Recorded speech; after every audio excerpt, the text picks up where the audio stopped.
Hello, hello. Welcome back to the Networking Spark. It's awesome to have you here. Today, we are going to be interviewing Dale Shephard, who has left the corporate world to do his own thing, to start his own business. So listen to his inspiring story. And we dive really deep into his life and we get a little bit emotional. So come and listen and let's get started.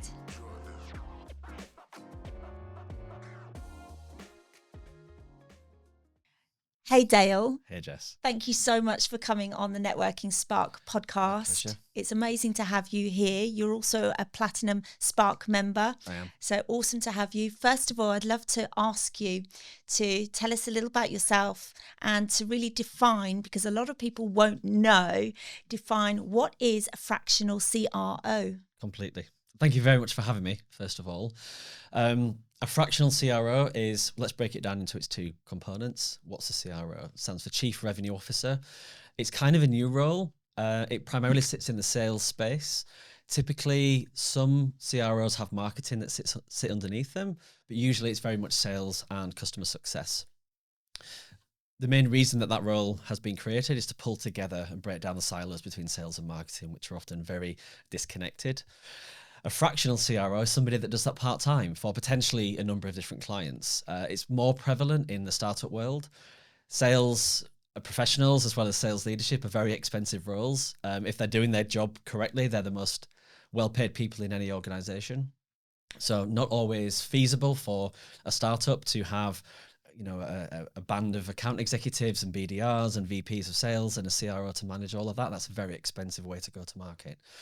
I learned about this last year, so it was very new, but I knew that was what I wanted to do and where I wanted to put my time and energy. And that's what I did. I don't know many people that do this. I think I can probably count on one hand.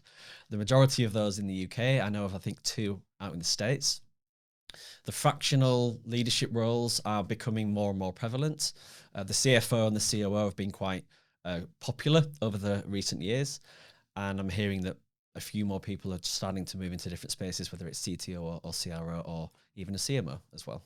I think it's hugely, hugely beneficial because there's so many people now starting their own business, coming out of employment and doing things on their own term. Mm-hmm.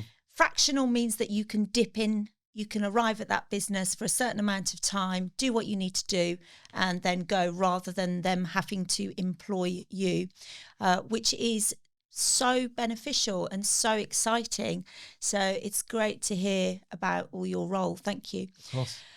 We have seen you because you're a part of Spark, we're watching you succeed, and we've seen you get so much success very, very quickly. And it's really exciting to watch because every week we share our wins on our WhatsApp group, and you've always got really exciting wins, and it's just amazing to see you flourish and to really help other business owners. So super exciting to be working with you. Talking about networking, Can you give us a little bit of your experience of networking and why you think it's a great thing for business owners to be doing? Completely. A great question. I'll talk about a few things. The first, I'm going to talk about a new term that's again coming and becoming a little bit more popular that people keep asking me about, which is called nearbound. So from a sales perspective, outbound, everyone's quite aware of. Maybe we've been in outbound sales roles as we were younger. That's kind of how my sales career started. Inbound speaks for itself. As consumers, we call into a business, we make an inquiry, and we may make a purchase over the phone. Nearbound talks about the network and ecosystems and partnerships that we all have, primarily in a B2B space, but also in a B2C environment, to go to market and to get customers. The trust is already there with existing relationships. The cost of acquisition is a lot lower, and it's just huge. So that's something I'm a big supporter of and want to do more of, and to spread that good word. How that's helped me directly: starting my own business 8 months ago now. I didn't do what I did previously in my corporate day job, but just on my own. I decided to take a slightly different tact, not just in the role that I did, but also with the people that I worked with. So in coming to do that and starting the business, my first worry as a business owner and concern was, where is my first deal going to come from? Always a scary moment. And it kind of makes sense that that would have come from my network, and it did. And I think all of my deals have in some way, shape or form, and all my existing clients have come from my network, either first hand, they've reached out to me, or second or third hand. And that has been so powerful. And in fact, it's led to an opportunity that I've recently agreed to with a venture capital organization who've asked me to come on board and help run the commercial arm for their portfolio of companies. Again, this was a gentleman I didn't know 6 months ago. He was introduced to me by an ex-client who I worked with and sold to 8 years ago. So if that's not testament to how keeping a solid network and staying in touch with really good people that you admire and look up to, and how that can come full circle. And I hope to do the same for other people in the future. Fantastic, because it's true, isn't it? Your network is your net worth. Indeed. I know it's a very used saying, but there is a huge element of truth, and you've just kind of said that. Do you think it's important to continuously grow your network? Very much so. And I think thinking about LinkedIn, that's obviously somewhere where we all spend a lot of time, or if we're not, we should be, if network is important to what we do and how we do it. The way that speaking with another person or connecting with another person ultimately gives you access to their network overnight. And the way that the algorithm works is just incredibly impressive in terms of spreading that net across everybody else. I think it's also really important to nurture the network that you already have. So building your network, yes, completely. And I think that needs to be done in a mindful and considered manner to ensure that your network is of worth to you. But also, again, making sure that when you've connected with people, whether it's face-to-face or via WhatsApp groups that we may be members of, or via LinkedIn and a request in either direction, that we continue to nurture that relationship and ensure that they know why you're there and you know why they're there. Because ultimately, the near-bound example I gave you earlier, that can't happen if you don't know what everybody does around you and vice versa. Amazing. So tell us a little bit more about you, Dale. Okay. I know, obviously, a little bit myself, but explain your journey of where you've come from and where you are today. Wow. Okay. Where to start? I think I'll start at the start of my corporate career. I think my first paid jobs, as it were. So I left university after a year. I don't have a degree. I ended up in a sales role. What made you leave university? It was a series of personal circumstances that meant I couldn't stay, and it would have been very difficult to continue. And I made the decision that I need to leave and get a job and start my life, ultimately. And that's what I did. And the first job I fell into, reading in a local paper, because this was almost, the internet had just kicked off back in 2000, showing my age a little bit there, but was the sales role. And that was my first foray into a pure 100% sales job. It was very daunting as an 18-year-old. And the energy market had just been deregulated, and some chap had this great idea to bring everyone together and go out to sell to small businesses and change their energy supply to npower. So we went out and we had a postcode each to go hit, and we had a number of order forms, and it was 100% commission based. That was the job. Yeah, it was very daunting, but I learned a lot very, very quickly. Not just the people I was around, but being put into situations that were alien to me, that were outside of my comfort zone, and I had to adapt quickly. And I think that's something that's very much held me in good stead. I held another of other sales roles across the coming years after then. And then I fell into telecoms. So I worked for Telefonica, which was O2 when I originally joined them, for 10 years. And that's how I ended up in the space that I left last year. Which was the HR and SaaS space, working with and around and for Workday as well. So quite the journey. So you had a lot of roles whereby if you didn't put the effort in, you weren't going to get paid when it's commission based. So therefore you've learned a hell of a lot about sales, right? Yes. And for me, sales comes down to people skills. That may sound cliche. I think as consumers all been on the end of what we might feel like a shady or forceful or aggressive sales tactics, especially in the enterprise. That's not going to get you anywhere. And it's all around being structured and thought out and having a plan and doing your due diligence. That's where the hard work is, to work with your prospects as well. And what about mindset? There's a lot of people that get stuck with sales that feel really icky when they're trying to sell something. But then there's a certain mindset that says, if you're not selling, you're not serving. What do you think about that? It's true, and I think it works both ways. I think the ickiness, and I agree, and when I spoke at one of your previous events, that was my opener, that this is how the word sales sometimes makes people feel, and it's because of their experience on the receiving end as a consumer, in my opinion, as a consumer. And also receiving a million LinkedIn messages all day selling things to me that have no relevance and being bombarded with. So this is where it comes back to that awareness. So sales and service, again, they come hand in hand. Talking about the neighbound piece in a little bit more, the cheapest way to sell is to sell to your existing customers, right? Sure. So that kind of customer success piece that I mentioned at the start of this video is key. And that brand equity will continue to serve you in good stead as you go forward as well. But we're all salespeople. Yes, there are some people in maybe slightly larger organizations that get paid the commission, and they're the ones that, you know, have to work the late nights and do the hard graft. But we sell as a team. All businesses sell as a team. And I always talk about it in terms of we did this, we did that, even currently as a solo founder, because I'm not doing all of this on my own. So my answer to your question is for people to kind of sit back a little bit and try not to think of it as, what words do I need to say? What tactics do I need to employ? And be a little bit more natural. Doing some homework, or as I call it, informed discovery. So who are you trying to sell to, and really understanding why you've answered the way that you've answered, and build a value proposition that works. Yeah. And remember that you're serving them. Exactly. Rather than, it's serving over selling, right? Correct. Nobody is going to buy something they don't want. Mm. Okay. And it might be, you know, somebody might be out there saying, well, yes, that's not true. I bought a pen from Clinton's when they offered it to me last week and I didn't want one. Slightly different scenario. The cost of that sale is £1 and it was an impulse purchase. And that's obviously why it's done at the till. However, business to business, business to consumer, whether it's a service, so coaching or something like what you do, or something like what I do, people will not enter into that if they don't want it and they don't see the value. It's our job as sellers to help them understand the value. And you know what?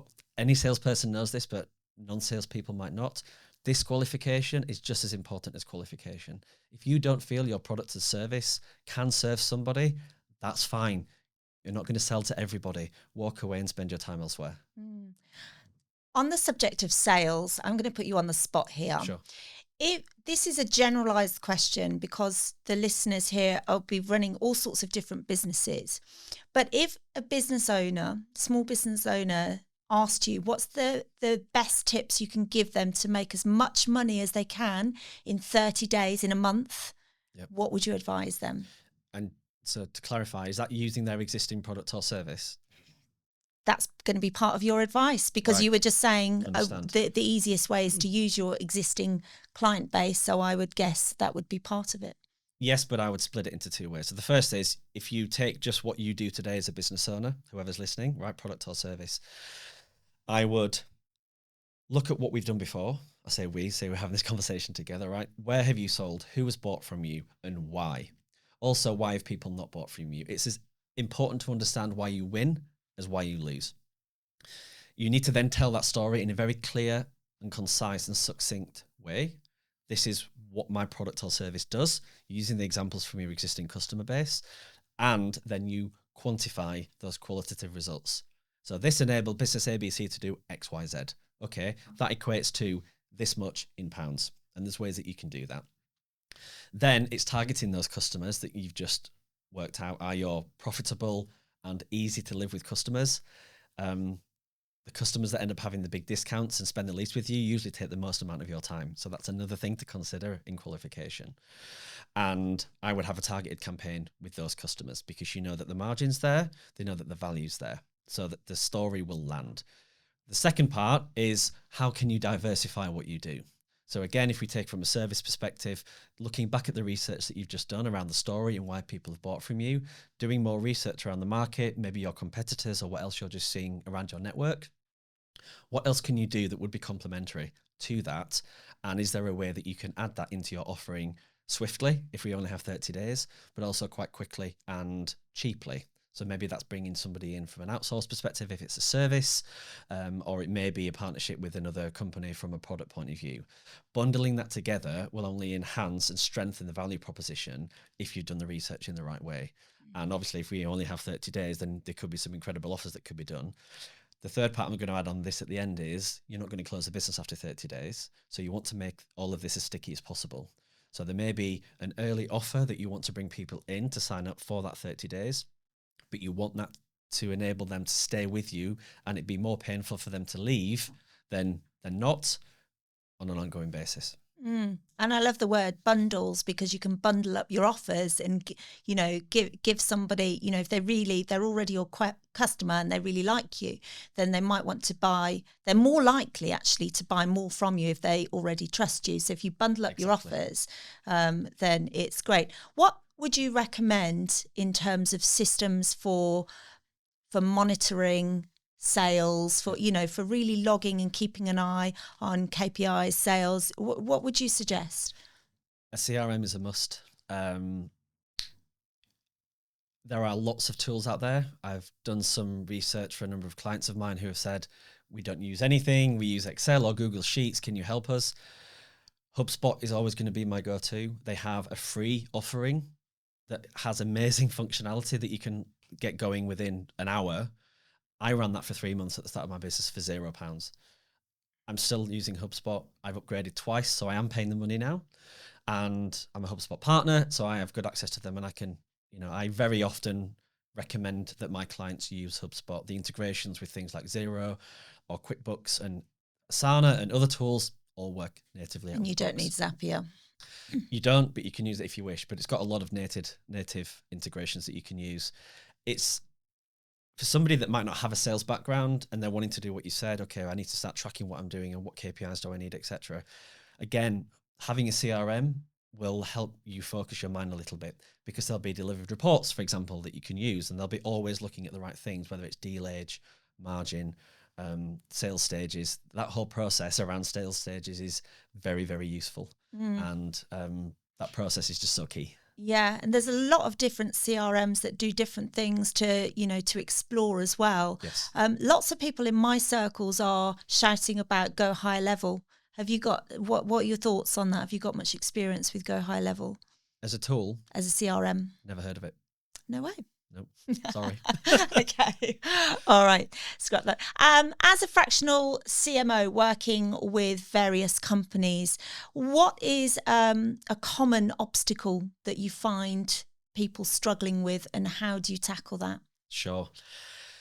If I think the clients that get the most value from me are those that are founder-led sales organizations, and there's a person or a group of people who have created a business, they've had an idea and they've gone to market.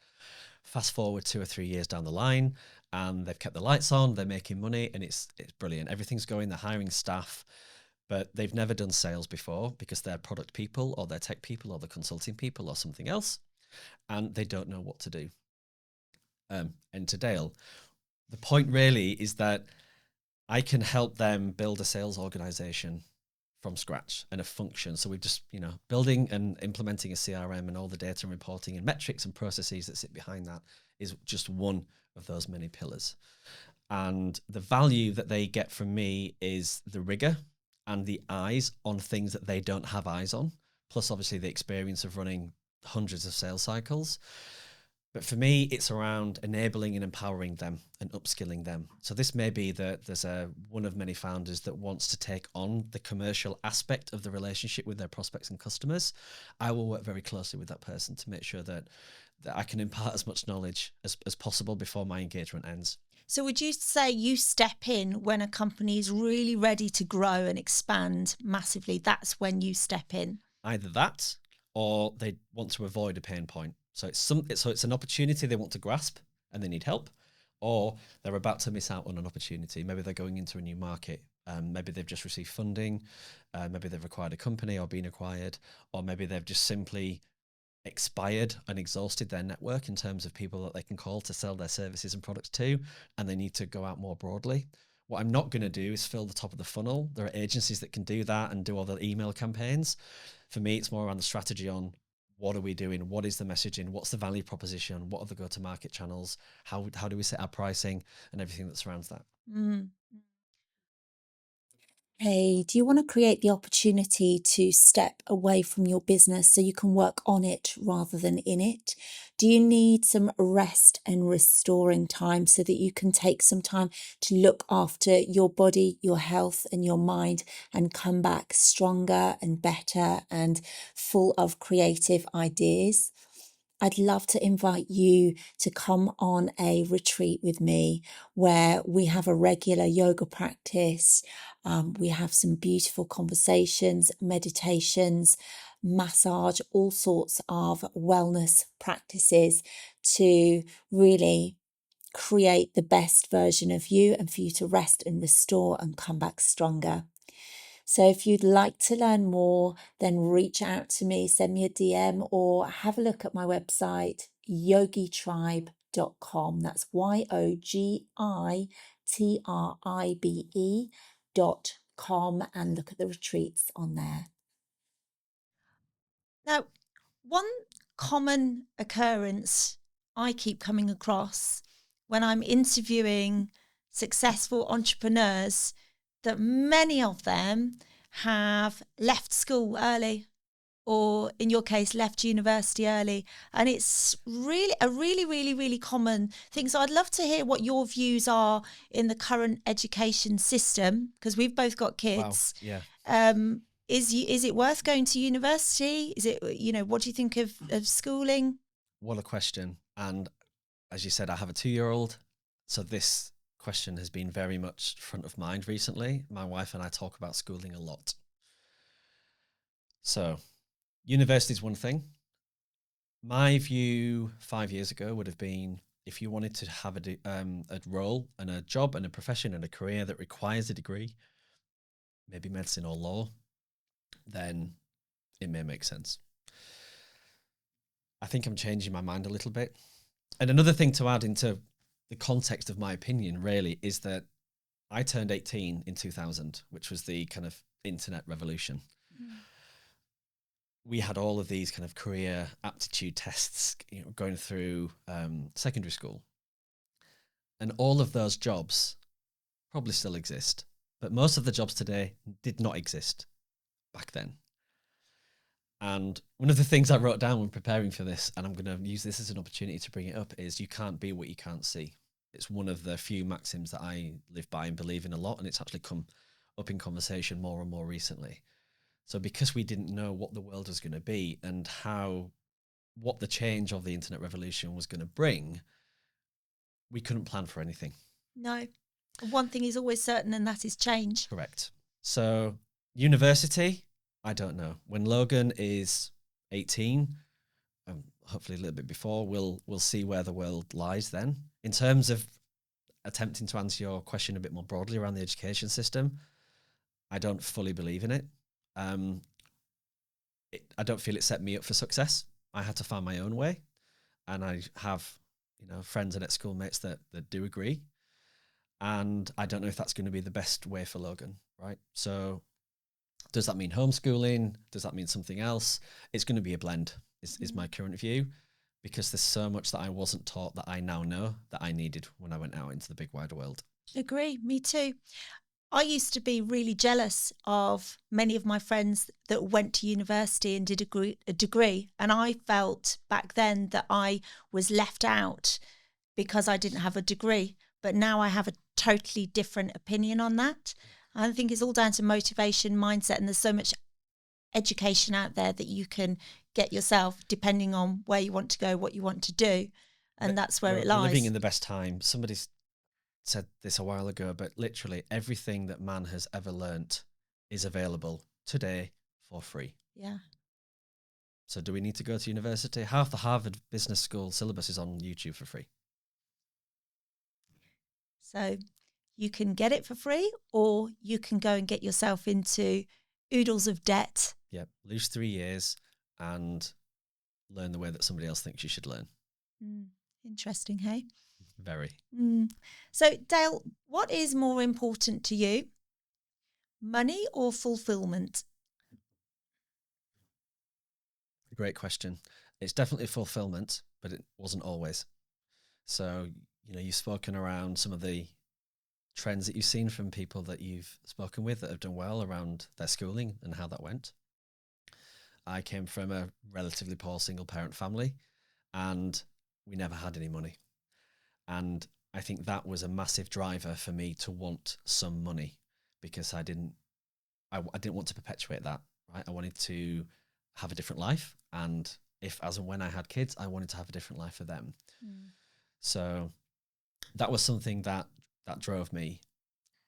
However, I had a mini breakdown about 5 years ago, primarily driven by work as well as a number of other circumstances.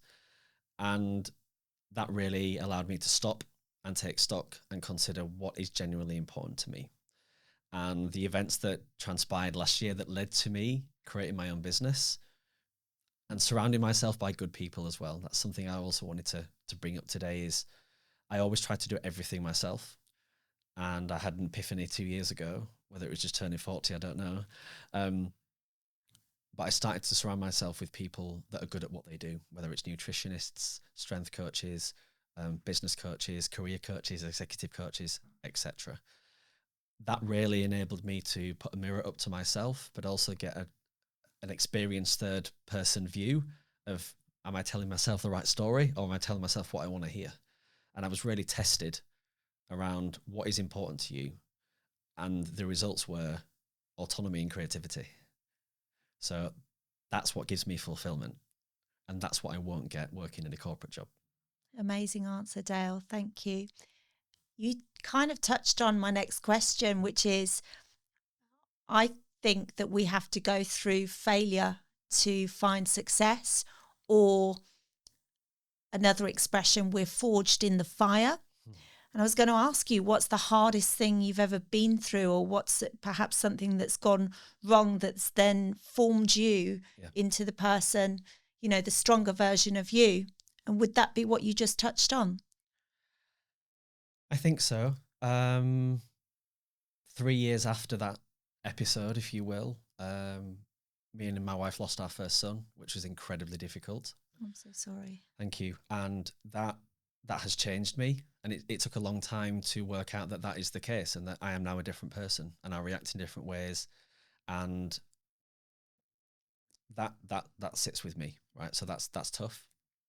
I alluded to earlier, I think some of the challenges that I had when I was 18 and left to go to uni on my own, that was an incredibly daunting time, and very isolating. And that was definitely a forged in the fire moment, because I had to pick everything up and just deal with it. So I think those 3 incidents definitely are the big 3 that have helped me be the person I am today. And for someone that's used to doing things by yourself, as you said you were before, that moment with your wife, did that pull you apart, or did it bring you closer together?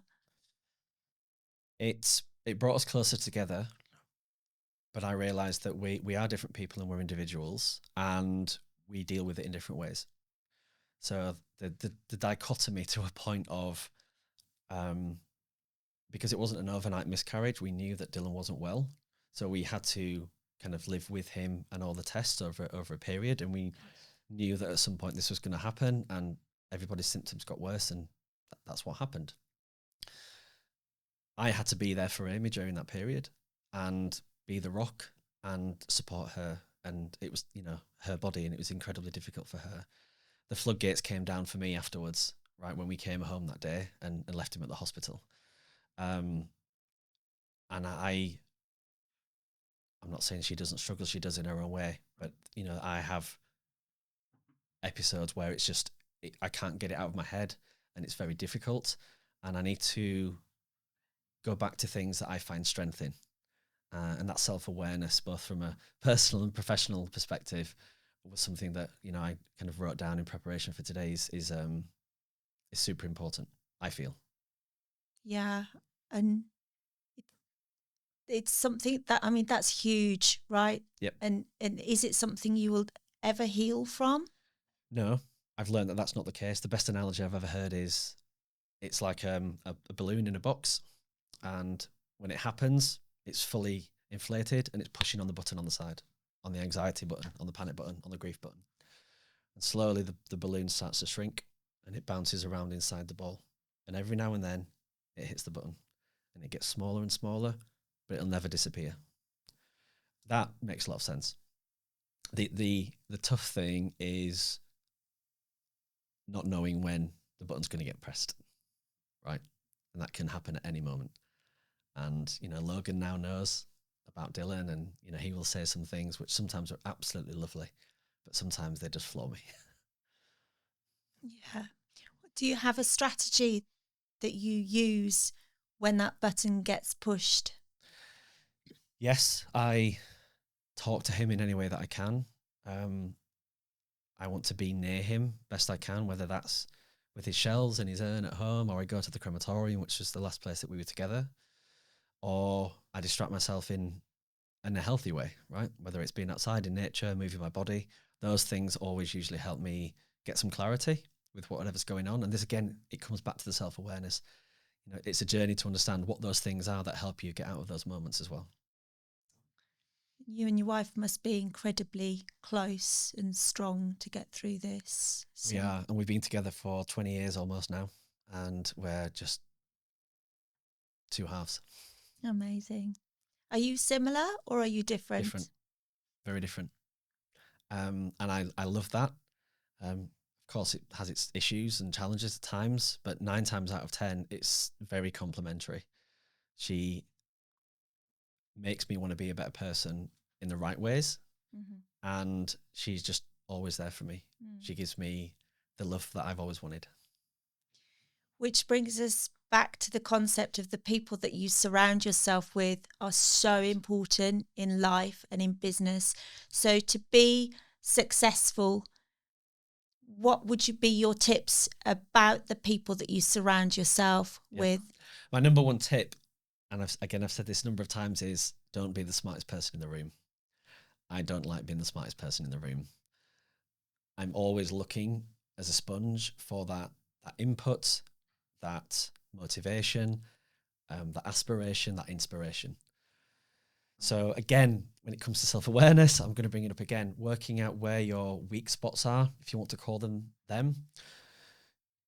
You know, one of the things you asked me about is people's building their dream life. And I wrote 2 things down. One is working out what you're good at and working out what you enjoy. If you can find the cross section between those two, you're in a very good place. But that again requires a very critical assessment through self-awareness and or coaching, which I also recommend. Or bring a fractional. Exactly. Yeah. Amazing. So, thank you for answering that question. Of course. That was my next question. But a final question, Dale. Let's go back to networking. Yes. What are your top tips in terms of networking, finding the right people to surround yourself with to help you grow and to stay inspired? You have to put yourself out there, and I don't mean that metaphorically. And there's a sales angle to this as well. You never know where something is going to come from. So many times I've made a phone call to somebody that maybe we didn't have a call scheduled or a next step or something else. And they answer the phone and go, I was just thinking about you, Dale. This thing just happened. And I was thinking about our phone call and that I needed to reach out to you. Now, I'm not a believer in fate, but it's about being front of mind. A, and B, people need to be clear again on what you do and why you're important and how you can help them. So that when those conversations take place, or somebody leaves a meeting, goes to the water cooler and goes, who's that person around the thing? And we need to do the thing. They know it's you and they think of your name first, and you become synonymous with what you're good at and what you enjoy. Because if you don't enjoy it, that passion and enthusiasm doesn't come out either.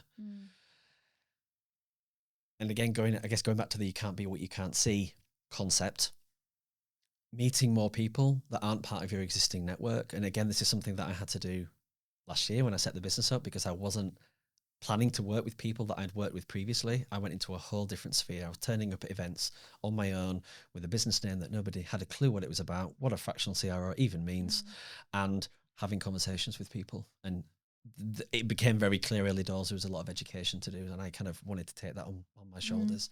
So don't think I don't need to speak to this person. Just be as visible as you can. And with a sales lens, I'm going to say path of least resistance. It's a great selling tip, right? Buyer enablement, make it easy for people to buy from you. Make it easy for people to know you, to find you, to understand what you do, because that is in your control. Because that will do the work for you when you're not in the room having those conversations with people. Absolutely. Your company name is TrinityHawk. Correct. Why TrinityHawk? Excellent question. The short version is that usually I went onto a thesaurus online and started putting in some keywords around kind of what I do. And I wanted 2 words so that they can look good on the page, and I didn't want anything longer than 4 syllables because it might get a bit verbose from then. So I thought about Trinity as me, my clients and their customers, and that kind of perfect triangle and that working relationship. That left me with a single syllable. I put in sell, and hawking is actually a verb rather than the bird, which is an old colloquialism for selling. Ah. So TrinityHawk was born. Excellent. The logo wasn't intentional this way, but there's obviously 3 chevrons, which is a kind of a nod to my motorsport interests.